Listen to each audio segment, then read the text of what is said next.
Pemirsa, Anda kembali bersama kami dalam Live Event Indonesia Memilih. Kita akan lanjutkan kembali perbincangan dan juga telah bergabung bersama kami di studio Direktur Eksekutif Poltreking Indonesia, Mas Hanta Yuda. Selamat malam, Mas Hanta. Apa kabarnya? Alhamdulillah. Tadi kita sudah banyak berbicara mengenai peristiwa yang terjadi hari ini, terutama dari perhitungan suara, sementara berdasarkan hasil hitung cepat. Dan tadi kita juga sudah mendengarkan bersama bagaimana pernyataan dari Sekjen PDI Perjuangan, Mas Hasto Kristianto. Ada kemudian rencana membentuk tim khusus dari berbagai pakar seperti itu untuk menanggapi narasi ataupun fenomena dugaan adanya kecurangan.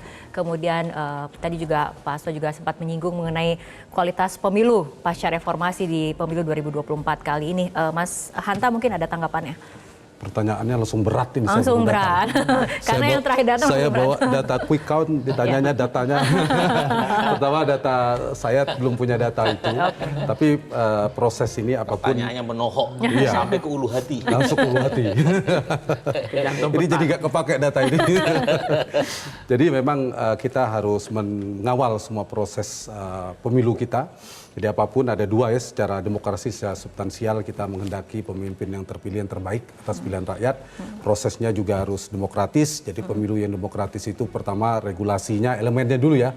Regulasinya harus jelas, clear dan sebagainya. Yang kedua penyelenggaranya yaitu KPU, Bawaslu, itu harus independen, profesional, netral tentu itu prasyarat juga. Yang ketiga dari sisi kontestannya, para kandidat, tim ses, partai politik, calon presiden dan sebagainya, saya kira harus menjunjung tinggi nilai-nilai demokrasi sesuai dengan aturan dan lain sebagainya. Yang keempat pemilih juga, Rara, penting. Pemilih juga saya kira apakah sejauh mana, apakah ada money politik, apakah ada intimidasi dan sebagainya, itu data yang harus terus kita evaluasi, kita kontrol bersama. Dan yang terakhir dari sisi fasilitator, dalam hal ini pemerintah juga harus dalam konteks ini harus netral. Karena itu saya kira prasyarat yang 5-6 yang saya sampaikan itu mari dikontrol, dikawal bersama. Tentu semuanya harus mengedepankan nilai-nilai demokrasi sesuai dengan konstitusi, dengan perundang-undangan. Kalau mengomentari terkait dengan per isunya mungkin saya perlu data pendukung dulu. Oke, gitu. Baik. Ini Mas Burhan dan juga Mas Panggi mengenai hasil pemilu dan mungkin hasil nantinya baru bulan Maret seperti itu dari KPU. Tapi kemudian berbicara mengenai legitimasinya yang kuat. Silakan komentar.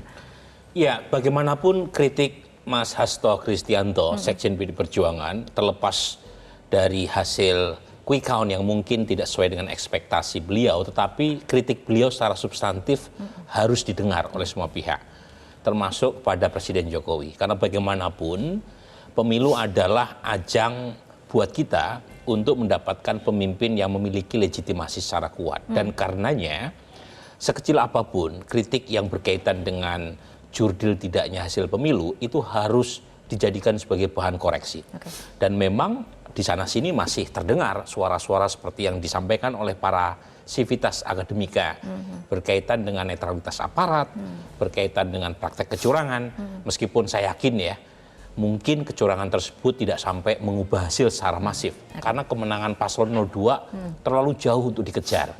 Tetapi lagi-lagi karena kita punya PR berkaitan dengan konsolidasi demokrasi, berkaitan dengan kualitas demokrasi, maka salah satu elemen penting yaitu free and fair election dan cara untuk mewujudkan ke arah sana itu perlu betul-betul didengar dan dijadikan bahan koreksi.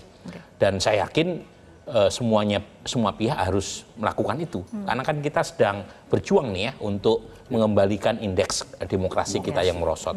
Dan salah satu ukurannya adalah menghadirkan pemilu yang legitimate, pemilu yang jurdil.